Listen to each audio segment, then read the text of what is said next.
इस वीडियो में हम आपको बताएंगे कक्षा 10 का गोधूली भाग 2 एनसीईआरटी का हिंदी बुक है बिहार बोर्ड का, और इसका काव्य खंड जो है रेनर मारिया रिल्के द्वारा रचित 12वां चैप्टर है। ये इसका कविता इनका लेखक है मेरे बिना तुम प्रभु, ये कविता है। इसका अर्थ बताएंगे, कविता परिचय, कवि परिचय, प्रश्न उत्तर और ऑब्जेक्टिव सब प्रश्न करेंगे। लास्ट तक आप बने रहिए और लाइक करके सब्सक्राइब कर लीजिए अगर आप 10th में हैं और तैयारी करना चाहते हैं। देखिए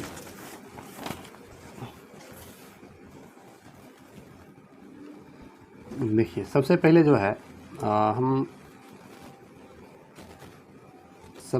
है हम कवि परिचय जानते हैं। कवि रेनर मारिया रिल्के, इनका जन्म 4 दिसंबर 1875 ईस्वी में प्राग ऑस्ट्रिया, अभी जर्मनी में पड़ता है। इनकी मृत्यु 29 दिसंबर 1936 ईस्वी। पिता इनका जोसेफ रिल्के, माता सोफिया। इनकी शिक्षा दीक्षा अनेक बाधाओं को पार करते हुए हुई। इन्होंने प्राग और म्यूनिख विश्वविद्यालय में शिक्षा पाई। संगीत, सिनेमा आदि में इनकी गहरी पैठ थी। आगे देखिए इनकी प्रमुख रचनाएं, प्रमुख कविता संकलन life and songs, Lawrence sacrifice, advent आदि। इनकी कहानी संग्रह टेल्स ऑफ अलमाइटी। इनका उपन्यास है the notebook of Malte Laurids Brigge. चलिए हिंदी अर्थ समझते हैं। जब मेरा अस्तित्व बना रहेगा प्रभु, तब तुम क्या करोगे? जब मैं तुम्हारा जलपात्र टूट कर बिखर जाऊंगा, जब मैं तुम्हारी मदिरा सूख जाऊंगा या स्वादहीन हो जाऊंगा। मैं तुम्हारा वेश हूँ, तुम्हारी वृत्ति हूँ, मुझे खोकर तुम अपना अर्थ खो बैठोगे। इसका अर्थ होगा, कवि कहते हैं कि हे प्रभु, जब मैं नहीं रहूँगा तो तुम्हारा क्या होगा? तुम क्या करोगे? मैं ही तुम्हारा जलपात्र हूँ जिससे तुम पानी पीते हो। अगर टूट गया तो, या जिससे नशा होता है, तो मेरे द्वारा प्राप्त मदिरा सूख जाएगी अथवा स्वादहीन हो जाएगी। वास्तव में मैं ही तुम्हारा आवरण हूँ, वृत्ति हूँ। अगर नहीं रहा तो तुम्हारी महत्ता ही समाप्त हो जाएगी। दूसरा है, मेरे बिना तुम गिरिहीन निर्वासित होगे, स्वागत विहीन मैं तुम्हारी पादुका हूँ। मेरे बिना तुम्हारे चरणों में छाले पड़ जाएंगे, वे भटकेंगे लहूलुहान। देखिए अब इसमें लेखक कहते हैं, कवि कहते हैं कि मेरे प्रभु, मैं नहीं रहा तो तुम गृह विहीन हो जाओगे।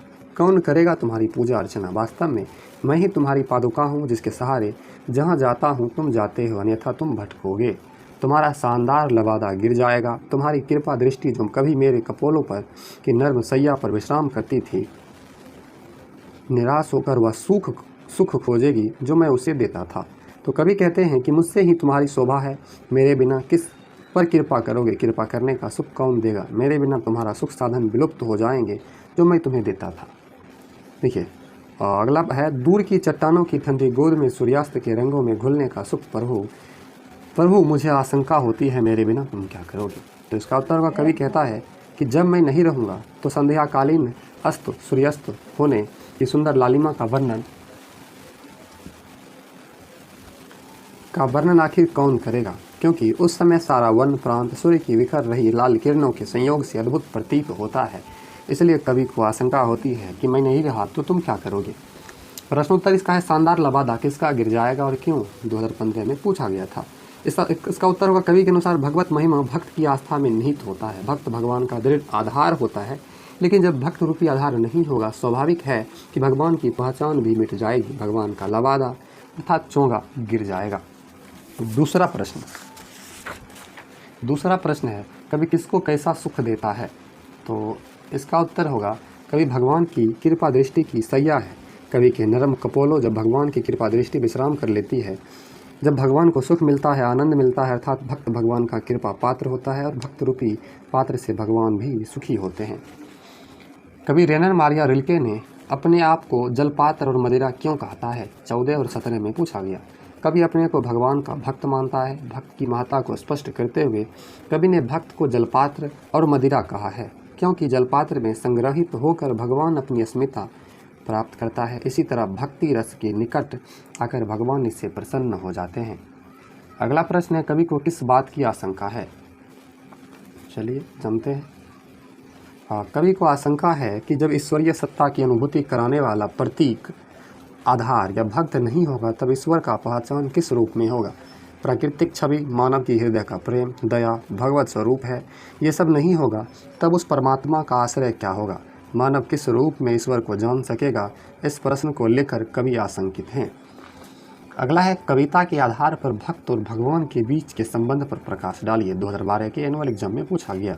तो प्रस्तुत कविता में कहा गया है कि बिना भक्त के भगवान भी एकांकी और निरुपाय हैं, उनकी भगवता भी भक्त की सत्ता पर निर्भर करती है। व्यक्ति और विराट सत्य एक दूसरे पर निर्भर है। चलिए ऑब्जेक्टिव प्रश्न है वो समझते हैं।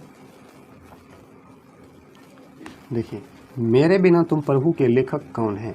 तो रेनर मारिया रिल्के।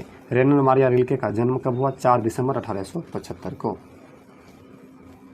सही से इसका तीसरा प्रश्न है, रेनर मारिया रिल्के का जन्म कहाँ हुआ? तो जर्मनी में। रेनर के पिताजी का क्या नाम था? Joseph Rilke.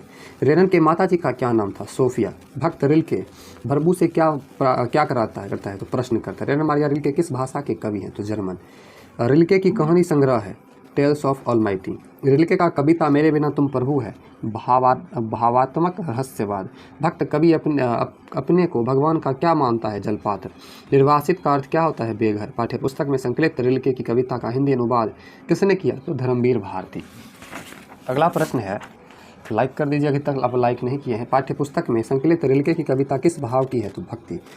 भगवान की कृपा दृष्टि कहाँ विश्राम करती है? तो कवि के कपोलों पर। कवि किसके स्वाधीन होने की बात करता है? तो मदिरा। कवि रिल्के के अनुसार मनुष्य के बिना किसका अस्तित्व न रहेगा? ईश्वर।